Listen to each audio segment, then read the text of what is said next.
நியோமேக்ஸ் அப்படிங்கிற ஒரு நிறுவனத்துல பணத்தை போட்டுட்டு இழந்தவங்க லட்சக்கணக்கான பேர் இருக்கிறாங்க. ஆனா நியோமேக்ஸ் விவகாரத்தை எடுத்துக்கிட்டீங்கன்னா அது ஒரு மாசிவான கேஸு.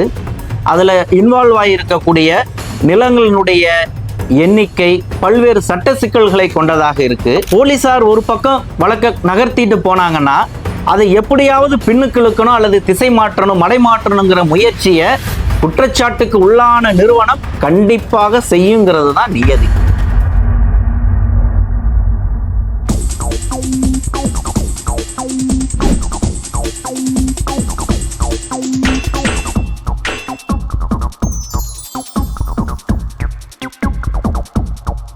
அங்குசம் நேயர்களுக்கு வணக்கம். திருச்சியில அப்துல் காதர் சிட் ஃபண்ட்ஸ் அப்படிங்கிற ஒரு சீட்டு நிறுவனத்துல பணத்தை கட்டி ஏமாந்த முதலீட்டாளர்களுக்கு அவர்கள் இழந்த தொகையுடன் 2% வட்டியுடன் திருப்பி கொடுக்கணும்னு சொல்லி மதுரை டான்பிட் சிறப்பு நீதிமன்றம் உத்தரவு பிறப்பிச்சிருக்குது. அந்த உத்தரவின் அடிப்படையில பாதிக்கப்பட்டவர்களுக்கு நிவாரணத்தை கொடுத்திருக்கிறார்கள் திருச்சி மாவட்ட EOW போலீசார். தமிழகத்துல பொருளாதார குற்றப்பிரிவு போலீசார் அப்படின்னு சொல்லிட்டு போலீஸ்ல ஒரு பிரிவு இருக்கு அப்படிங்கிறதே பலருக்கும் தெரியாத ஒரு விஷயம். ஆனா அந்த பொருளாதார குற்றப்பிரிவு போலீசாரினுடைய பணி என்ன அப்படிங்கிறத சூப்பர் ஸ்டார் ரஜினியினுடைய வேட்டையன் திரைப்படத்துல அதியன் கதாபாத்திரமா குறிப்பா EOW போலீசாராகவே தோன்றி நடிச்சிருப்பாரு. அந்த வேட்டையன் திரைப்படம் இந்த பொருளாதார குற்றப்பிரிவு போலீசாரை பற்றின ஒரு சித்திரத்தை, ஒரு மதிப்பை கொடுத்திருக்குன்னு சொல்லலாம். அடுத்தது தமிழகத்துல இந்த EOW போலீசாரை அறிமுகப்படுத்தின பங்கு அல்லது அதை பத்தி பரவலாக்குனதுல பெரும்பங்கு நியோமேக்ஸ் மோசடி விவகாரத்தை சொல்லலாம். நியோமேக்ஸ் அப்படிங்கிற ஒரு நிறுவனத்துல பணத்தை போட்டுட்டு இழந்தவங்க லட்சக்கணக்கான பேர் இருக்கிறாங்க. போலீஸ்ல வழக்க கொடுத்துட்டு அந்த பணம் எப்ப திரும்ப கிடைக்கும் அப்படின்னு சொல்லி நீதிமன்ற தீர்ப்புக்காகவும் EOW போலீசாரினுடைய நடவடிக்கைக்காகவும் இன்னைக்கு காத்து கிடக்குறாங்க. இந்த சூழல்ல வழக்கமான சட்டம் ஒழுங்கு போலீஸ் நிலையங்கள் போலவோ அல்லது குற்றப்பிரிவு போலீசார் போலவோ இவர்களுடைய பணி எப்போதும் இருக்கிறது கிடையாது. ஏதோ ஒரு தப்பு பண்ணிட்டான், பணத்தை ஏமாத்திட்டான் அப்படின்னு சொல்லி ஏதோ ஒரு கேஸை கொடுத்தோம் அப்படின்னு சொன்னோம்னா இந்த போலீஸ் வழக்கமா சொல்ற டயலாக் மாதிரி இந்த முட்டிக்கு முட்டி தட்டி ஏத்தி ஜெயில போடுறது, அந்த மாதிரியான பரபரப்புகளுக்கு இந்த இடத்துல வேலை கிடையாது. முழுக்க முழுக்க ஒரு டெஸ்க் ஒர்க் வகையிலான வேலையைத்தான் EOW போலீசார் செய்துட்டு இருக்கிறாங்க. இதன் காரணமாகவே இவர்கள் கையாளக்கூடிய வழக்குகளை, அந்த வழக்குகளில் தீர்வு காண்பது அப்படிங்கிறது ஒரு குறிப்பிட்ட காலம் அவகாசம் பிடிக்கக்கூடியதா அமைந்து வருது. சரி, இப்போ நம்ம விஷயத்துக்கு வருவோம்.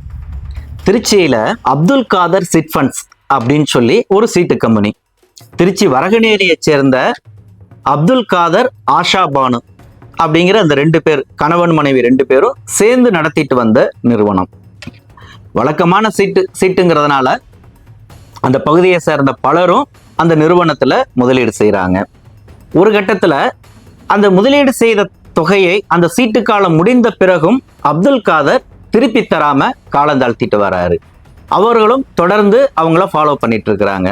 ஒரு கட்டத்துல அப்துல் காதர், ஆஷா பானு 2 பேரும் கம்பெனியை மூடிட்டு தலைமறைவாயிடுறாங்க. அப்ப பாதிக்கப்பட்ட முதலீட்டாளர்கள் திருச்சி மாநகரத்தில் இருக்கக்கூடிய காந்தி மார்க்கெட் காவல் நிலையத்துல கடந்த 2012 ஒரு புகார் கொடுக்கிறாங்க. அந்த புகாரின் அடிப்படையில 1109/2012 FIR பதிவு செய்து காந்தி மார்க்கெட் போலீசார் அந்த ஓடிப்போன அப்துல் காதர், ஆஷா பானுவை தேடி அந்த அப்துல் காதர் சிட் ஃபண்ட்ஸ் மோசடி தொடர்பா விசாரணை நடத்துறாங்க. இது முழுக்க முழுக்க பண மோசடி விவகாரம் அப்படிங்கிறதுனால இந்த வழக்கு மேல் விசாரணைக்காக திருச்சி மாவட்ட பொருளாதார குற்றப்பிரிவு போலீசாருக்கு மாற்றப்படுது. அப்ப திருச்சி மாவட்ட பொருளாதார குற்றப்பிரிவு போலீஸினுடைய DSP லில்லி கிரேஸ் தலைமையிலான போலீசார் இந்த வழக்குல புலன் விசாரணை நடத்துறாங்க. அவர்களுடைய தொடர்ச்சியான அந்த புலன் விசாரணையின் அடிப்படையில கடந்த 9/5/2024 அன்று மதுரை டான்பிட் சிறப்பு நீதிமன்றத்துல மேற்படி அப்துல் காதர் சிட் ஃபண்ட்ஸ் நிறுவனத்துக்கு எதிராக ஒரு குற்றப்பத்திரிகையை தாக்கல் செய்யறாங்க. குற்றப்பத்திரிகை தாக்கல் செய்ததை அடுத்து அந்த வழக்கு மதுரை டான்பிட் சிறப்பு நீதிமன்ற நீதிபதி ஜோதி அவர்களின் முன்பாக இன்னும் வழக்கு நடந்துகிட்டு இருக்கு. இந்த வழக்க சிறப்பு அரசு வழக்கறிஞரா ஸ்ரீதர் வழக்க நடத்திக்கிட்டு வராங்க. இந்த சூழல்ல அதாவது கடந்த 2024 5வது மாசம்தான் சார்ஜ் ஷீட் போடப்படுது. ஆனா பாதிக்கப்பட்ட முதலீட்டாளர்களுக்கு ஒரு தீர்வை கொடுக்கணும் அப்படிங்கிற நோக்கத்திலிருந்து அடுத்த முயற்சியை திருச்சி EOW போலீசார் மேற்கொள்றாங்க. அதனுடைய பலனாக பாதிக்கப்பட்ட முதலீட்டாளர்கள் அவர்கள் முதலீடு செய்த முழு தொகையுடன் இதுநாள் வரையிலும் 2% வட்டி கணக்கிட்டு அவங்களுக்கு திரும்ப வழங்கணும்னு சொல்லி சிறப்பு நீதிபதி உத்தரவை பிறப்பிச்சிருக்கிறாங்க. சிறப்பு நீதிமன்ற நீதிபதியின் உத்தரவை அடுத்து கடந்த மார்ச் 20ஆம் தேதி திருச்சி மாவட்ட ஆட்சியர் அலுவலக வளாகத்தில் மாவட்ட வருவாய் அலுவலர் ராஜலட்சுமி அவர்களின் முன்பாக பாதிக்கப்பட்ட 49 பேருக்கும் அவர்கள் இழந்த தொகை 2% வட்டியுடன் திரும்ப ஒப்படைக்கப்பட்டிருக்கு. அனைத்தும் செக்குகளாக அவர்களுக்கு கொடுக்கப்பட்டிருக்கு. இதன்படி 17,84,017 ரூபாய்க்கு அவர்கள் நிவாரணத்தை பெற்று தந்திருக்கிறாங்க. அப்ப நம்ம முன்னரே சொன்ன மாதிரி இந்த நியோமேக்ஸ் வழக்கு விவகாரத்திலே நீங்க எடுத்துக்கிட்டீங்கன்னா நீதிமன்றத்தினுடைய அந்த வழிகாட்டுதலுக்காக அந்த வழக்கானது ஒரு கட்டத்துல தேங்கி இருக்கு. EOW போலீசாரனுடைய வழக்கமான விசாரணை அவர்களது வழக்கமான பணிகள் ஒரு பக்கம் தொடர்ந்துட்டு இருக்கு. நம்ம இந்த வழக்கை நம்ம எடுத்துக்கிட்டோம் அப்படின்னு சொன்னா இழப்பீட்டு தொகை குறைவானது, பாதிக்கப்பட்டவர்களுடைய எண்ணிக்கையும் குறைவானது, அதனாலையும் ஒரு விரைவான ஒரு தீர்வை ஏற்படுத்தி கொடுத்திருக்கிறாங்க. ஆனா நியோமேக்ஸ் விவகாரத்தை எடுத்துக்கிட்டீங்கன்னா அது ஒரு மாசிவான கேஸு. அதுல இன்வால்வ் ஆகியிருக்கக்கூடிய நிலங்களினுடைய எண்ணிக்கை பல்வேறு சட்ட சிக்கல்களை கொண்டதாக இருக்கு. அடுத்தது இது போன்ற வழக்குகளை போலீசார் ஒரு பக்கம் வழக்க நகர்த்திட்டு போனாங்கன்னா அதை எப்படியாவது பின்னுக்கு இழுக்கணும் அல்லது திசை மாற்றணும், மடை மாற்றணுங்கிற முயற்சியை குற்றச்சாட்டுக்கு உள்ளான நிறுவனம் கண்டிப்பாக செய்யுங்கிறது தான் நியதி. அப்ப அந்த இழுத்தடிப்புகளை எல்லாம் எதிர்கொண்டுதான் இந்த போராட்டத்தை நடத்த வேண்டியது இருக்கு. இது இந்த இடத்துல கவனிக்கத்தக்க விஷயம்.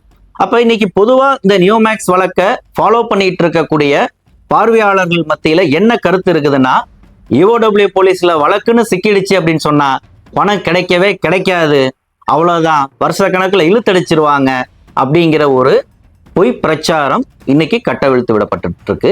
அதை தான் இன்னைக்கு கம்பெனி தரப்புல பரப்பிக்கிட்டே இருக்கிறாங்க. ஆனா இந்த பிரச்சாரத்துக்கு மத்தியில தான் இப்படி ஒரு தீர்ப்பு வந்திருக்குது. இப்படி ஒரு பாதிக்கப்பட்டவர்களுக்கு பணத்தை திருப்பி கொடுத்திருக்கிறாங்க செய்தி வந்திருக்கு. இதை நம்ம இந்த இடத்துல ஒப்பிட்டு பார்க்க வேண்டிய தேவை இருக்கு.